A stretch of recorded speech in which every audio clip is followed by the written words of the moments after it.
Bien-aimés dans le Seigneur, je vous remercie encore une fois de me suivre dans Fils hier, aujourd'hui et demain, votre émission. Nous allons continuer un peu cette introduction, cette émission spéciale que nous avons introduite la semaine passée, où nous étions en train de voir cette réalité qui est en train de se passer dans ce monde. On a essayé d'établir quelque chose de très important par rapport à la pandémie qu'il y a dans ce monde aujourd'hui. On a essayé de comprendre déjà le pourquoi, comment cela se fait. On a une petite conclusion. Le diable et l'homme. Le diable utilise l'homme pour faire ces choses, pour faire le mal, pour détruire l'homme et détruire ce monde, parce que c'est son but. Nous devons le savoir. Il y a donc un autre volet aussi qui entre en jeu. La rédemption de l'humanité comme telle, la rédemption de l'homme comme tel, cet acte merveilleux que le Seigneur a fait, et ce que le Seigneur a annoncé qui doit arriver. Nous devons savoir qu'il y a des choses qui vont se passer, que le Seigneur a déjà prévenu les siens, par des prophéties ou par des révélations. Nous le savons depuis, lorsque nous lisons le livre de Daniel, lorsque nous lisons le livre de la révélation elle-même, que des choses vont se passer dans ce monde. Mais comment souvent on ne maîtrise pas le comment. On peut souvent que extrapoler, on ne peut que essayer de deviner un peu, entre parenthèses.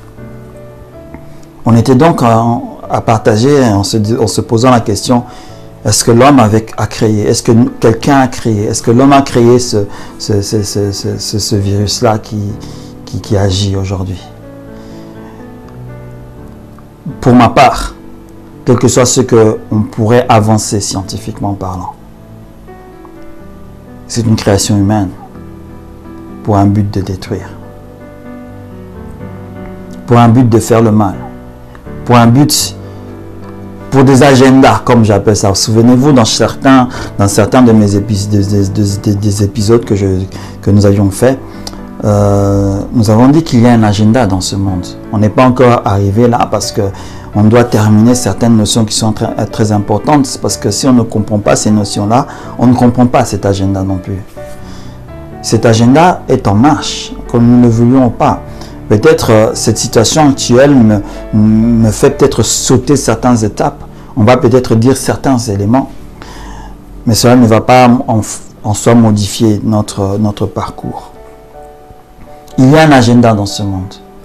Vous savez tous qu'il y a un dominant qui doit venir. L'antéchrist doit venir dans ce monde pour régner. On ne sait pas et on extrapole que ça sera un homme qui portera la marque de la bête et qui cherchera à donner cette marque au peuple. Il y a beaucoup d'autres réalités dont on va peut-être voir dans cette émission ou bien dans les émissions que je ferai normalement sur le parcours de nos enseignements. Je ne sais pas encore. Que le Seigneur nous aide à voir et à comprendre comme nous devions peut-être dire certains de ces éléments-là. Bref, c'est une création humaine, ce coronavirus. Les coronavirus en réalité. Les coronavirus sont des créations humaines. Souvenez-vous de l'élément important que j'ai déclaré la semaine passée, c'était que la présence des bactéries qui donnent des maladies sont dues à un déséquilibre déjà naturel. Ok? On doit comprendre cette réalité spirituelle. Il y a un déséquilibre. Et raison pour laquelle les virus ou les bactéries peuvent causer des maladies en nous les hommes ou dans les animaux eux-mêmes. On doit comprendre cette réalité-là. On sait très bien que les premières grippes, on dit très bien les premières grippes, ne sont pas si vieilles que ça. La première des grippes, on sait très bien que c'est la grippe espagnole. Il y a eu d'autres types de grippes un peu identiques et autres. Cette grippe aussi venait de l'Asie, a été exportée en Europe pendant la Première Guerre mondiale et a fait les ravages que ça a fait. Mais moi, je me suis toujours posé des questions quand vous lisez l'histoire de cette grippe en question. Elle vient de l'Asie, mais comment a-t-elle atterri encore en Europe et a fait les ravages que ça a fait? Bref, on ne va pas entrer dans des théories et des complots et autres, mais est-il qu'il y a quand même une main humaine derrière. Et toutes les épidémies de grippe qu'il y a eu dans ce monde ont des mains humaines. Maintenant, quel est l'élément qui paraît insensé? C'est qu'aujourd'hui, nous vivons dans un monde où, équilibrement parlant, les virus ou les bactéries de grippe existent maintenant. Vous voyez, c'est comme quand je vous ai dit la semaine passée que vous devez savoir que l'Ebola, que le sida sont des créations humaines. Oui, ce sont des créations humaines. Ils ont été faites, ils ont été lâchés dans la nature. Ils ne quitteront pas la nature comme telle. Ils auront toujours des points où ils se développeront. Le sida d'ailleurs, de toutes les manières, par exemple, si on ne peut ne prendre que lui, aujourd'hui, il est là. Le seul moyen d'éradiquer le sida, c'est qu'il y a un vaccin qui soit donné à toute la population humaine. À ce moment-là, le virus ira s'éteindre. Ce qui n'est peut-être pas actuellement possible. Ou, pour des raisons peut-être politiques, ne se fera peut-être jamais. En fait, pour éradiquer une maladie, comme vous savez, comme la variole par exemple, si je ne me trompe pas, il y a des maladies aujourd'hui dont on donne les vaccins aux enfants qui n'existent plus. On sait très bien que il y a des communautés scientifiques qui sont pour qu'on n'injecte plus ces vaccins-là aux enfants. Parce que la maladie n'existe pas. En fait, si je dis que la maladie n'existe pas, c'est parce qu'elle n'est plus répertoriée. Mais dans ces labos dont on a parlé la semaine passée, les bactéries de ces maladies sont là. Et ces hommes-là peuvent le lâcher n'importe quand, à tout moment. À tout moment. Vous savez que pour trouver certains vaccins, il y a eu certains essais cliniques qui sont durs à accepter. On va peut-être pas en parler aujourd'hui, ou peut-être pas en parler peut-être, qui ont été faits sur des hommes pour avoir certains vaccins sur certaines bactéries ou éléments qui ont été créés. Vous savez, hein, le cœur de l'homme est tellement mauvais. En fait, il est tellement mauvais lorsqu'il est influencé par les ténèbres. On a souvent l'impression que c'est les personnes qui font ces choses-là. Est-ce que ce ne sont pas des démons eux-mêmes en forme humaine? Parce que on ne peut pas comprendre que je m'assois dans mon laboratoire pour juste créer quelque chose qui va détruire en masse, qui va tuer en masse. Une personne née normalement, remplie, vous savez, la Bible nous dit que l'homme est né bon, mais il devient mauvais après. Mais dans la manière dont le Seigneur crée, une personne normale ne peut pas faire ça. Mais s'ils le font, c'est parce que ces démons-là, ces anges déchus possèdent ces personnes à un niveau dont on ne peut pas parler. Et ils ont créé ces maladies, les maladies à coronavirus, parce que le point aujourd'hui c'est ça, le coronavirus numéro 19. Pour moi c'est une création humaine. Cette création-là a été lancée dans ce monde pour déclencher quelque chose. Je vais quand même ouvrir une parenthèse. Il y a un site que vous pourrez voir, je vais peut-être mettre le lien dans votre écran, vous allez le voir, vous pouvez visiter ce site-là. Lorsque vous regardez ce site-là, vous allez voir comment ça répertorie le nombre de naissances, de morts causées par des éléments très forts, très importants, comme les cancers, les accidents, je sais pas, comme devenant des naissances, des abortions, ou des avortements, comme on dit, excusez-moi, et tant d'autres éléments, en fait, quoi. Théoriquement, ou pratiquement, je peux pas le dire aujourd'hui, je sais pas quel mot je pourrais utiliser. On est à combien? Je ne sais pas s'ils annoncent 1 million ou 100 000 ou 200 000 ou 300 000. Peu importe le nombre qu'ils sont en train d'annoncer par rapport à la soi-disant contamination qui reste toujours à vérifier de toutes les manières. Ça, c'est mon point de vue. Quand vous regardez les données de ce site-là, vous allez voir qu'il y a... Je donnerai l'exemple le plus simple. Jusqu'à la date d'aujourd'hui, par exemple, si je ne me trompe pas, selon ce site-là, il peut y avoir plus de 10 à 15 millions d'enfants qui sont morts d'avortement. Ça paraît étrange. Depuis que le mois de janvier a commencé jusqu'au mois de... Nous sommes en avril 2020. Plus d'une dizaine de millions d'enfants ont été avortés. Soit par avortement provoqué ou avortement indirect par rapport à des accidents ou par rapport à des maladies. Plus de 10 millions d'enfants sont morts. Cette maladie de coronavirus n'est même pas atteint le 10e de ça. N'est même pas au 100e de ça, en termes de morts. Quand on regarde en théoriquement, pendant les saisons grippales que traverse le monde, pendant une période grippale qui traverse le monde, on peut y avoir mondialement parlant plus de 1 million de morts. On ne déclare pas ces choses-là. Mais la maladie à coronavirus n'est même pas au 100e de ça. Je vous donne un exemple. En Italie, par exemple, où une étude scientifique avait été faite par rapport aux maladies grippales. Donc, dans ces maladies grippales, il faut voir toutes les maladies qui sont liées à la grippe. On parle de toutes les maladies liées à la grippe. Ok? C'est pratiquement 17 000 morts par année, juste en Italie. Et si on tient compte que, que les pays européens ont, entre parenthèses, le même statut de vie sociale et économique et sanitaire, ce chiffre-là peut être identique au rapport près par rapport à la population pour les autres pays. Donc si je prends simplement 9 pays ou 10 pays européens, si c'est 10 pays européens, bien sûr, je mets entre parenthèses que le calcul de gros que je suis en train de faire n'est pas vérifié réellement comme ça, mais c'est une extrapolation par rapport à l'étude italienne. Si tous les pays avaient autant d'habitants que l'Italie, 60 millions, 60 millions, 66 millions, et qu'il y avait ce même taux de 17 000 morts pour 10 pays, c'est pratiquement 170 000 ou 200 000 morts peut-être pour l'Europe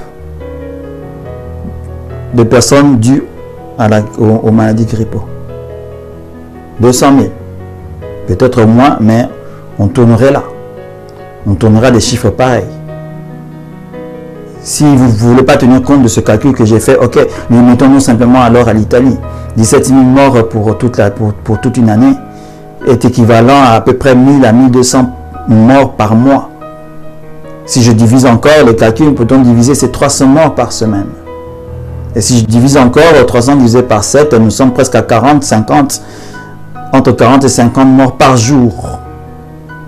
Des personnes qui meurent des maladies grippales. C'est quand même énorme, non? C'est quand même énorme. Même ce qu'on a annoncé, ce qu'on annonce réellement, vous savez qu'il y a le site de la santé en Italie même, qui ont donné des données approximatives et peut-être même réelles, que la mort des personnes qui sont mortes de cette grippe, que le Covid-19, ne représente en fait que 6 à 7% en réalité, de personnes qui sont mortes de ça, que de ça. Le reste étant des personnes qui sont mortes ayant d'autres symptômes grippaux avec eux, ou d'autres maladies encore avec eux. Le Covid s'est peut-être ajouté Cette bactérie s'est peut-être ajoutée, elle est peut-être comptée, mais n'a pas provoqué la mort de ces personnes. C'est l'état physiologique de ces personnes-là par rapport aux autres maladies qui ont provoqué la mort de ces éléments. Le Covid a peut-être encore affaibli les personnes en question, mais ne les ont pas tuées directement. C'est leurs premiers états de santé qui les ont tués. Là, c'est seulement si on parle de statistiques. Et cet élément-là, si on le multiplie avec tout ce qui se passe dans les pays européens, ou dans le monde peut-être, c'est exactement la même chose. Parce qu'il y a quelque chose qui se cache derrière cette réalité-là. Aujourd'hui, qu'est-ce qui se passe? On a arrêté, le monde est en arrêt, entre parenthèses. Tous les gouvernements de tous les pays du monde se sont mis d'accord, entre parenthèses, à arrêter le fonctionnement du monde. Le monde est à l'arrêt. Souvent, on ne le réalise pas. On se réveille le matin, on sort devant notre balcon, on regarde à gauche, à droite, c'est le silence, 1, 2, 3 personnes passent. Mais le monde est en arrêt depuis presque 2 mois. Avec les conséquences qu'il y aura. Parce que le problème n'est pas ce qui se passe maintenant, le problème c'est ce qui se passera après. Parce qu'il y a un agenda qui a été établi. Souvent, lorsque je discute avec les personnes avec qui je ne parle souvent de certaines de ces réalités, je leur dis, vous devez savoir une chose, que les dirigeants de ce monde, sont comme des serpents, sont comme des lézards. Ils sont en fait, ils adorent des lézards. Ils adorent celui-là. Et lorsqu'ils décrètent quelque chose, ils le font ensemble. Parce qu'ils sont liés par rapport à ça. Directement ou indirectement. Je le dis, directement ou indirectement, ils sont liés par des pactes qu'ils doivent accomplir, qu'ils doivent régir. C'est la raison pour laquelle, pour un rien, dans certains pays où il n'y a même pas 20 cas, on isole le pays tout entier, on arrête le pays tout entier. C'est une folie.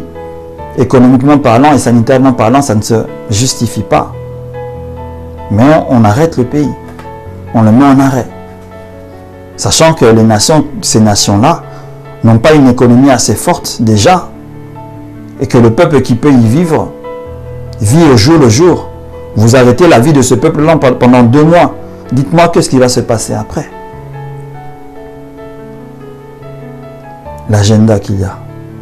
Quel est cet agenda-là? Parce que je voudrais que par cet épisode-ci, vous réfléchissez à l'agenda qu'il y a derrière Covid-19.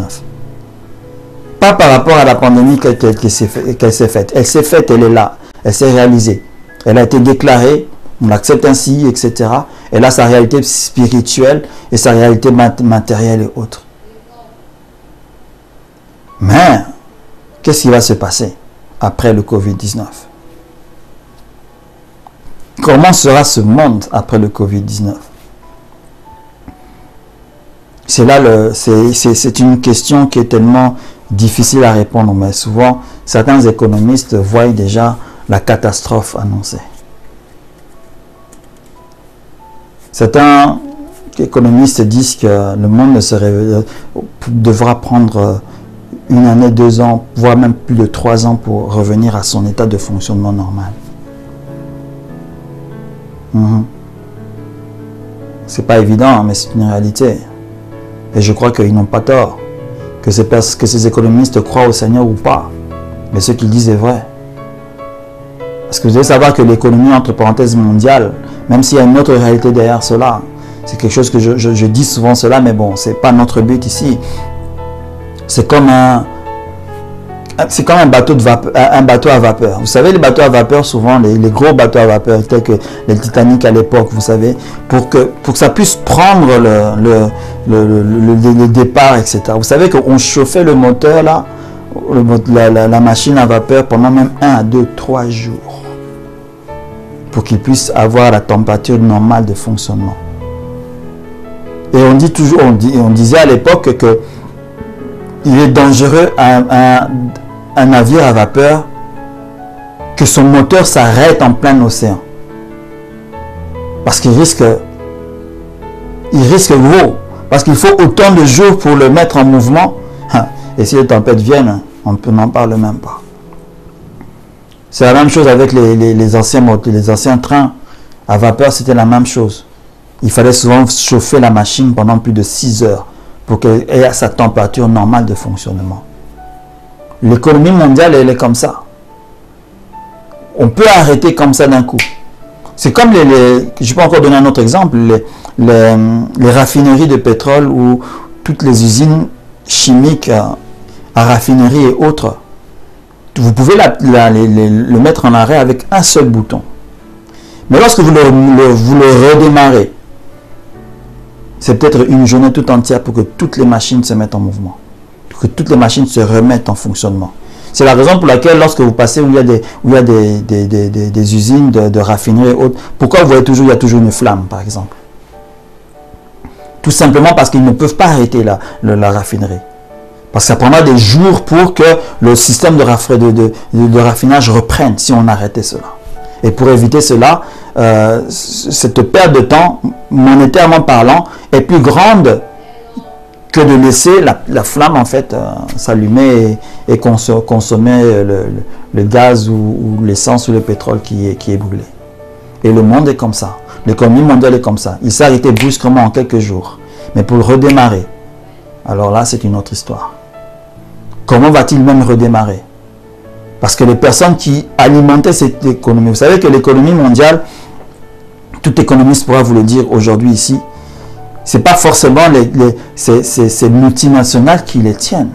L'économie mondiale est tenue par tous ces petits peuples-là, tous ces petits, ce qu'on appelle ces petites et moyennes entreprises, ou les micro, moyennes et entreprises primaires. Je ne sais pas quelle définition je peux les donner, mais tout ce petit peuple-là, c'est eux qui tiennent l'économie.